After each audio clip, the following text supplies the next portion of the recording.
आपने बोला। अच्छा क्या नाम? रुकी रुकी। नाम भैया, नाम भैया। ये भैया अपना आधार कार्ड बताइए ना भैया।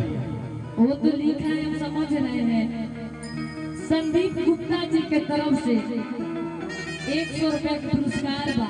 अनूप पांडे की तरफ से स्वागत में नंदन बा। बाकी सब ठीक बा।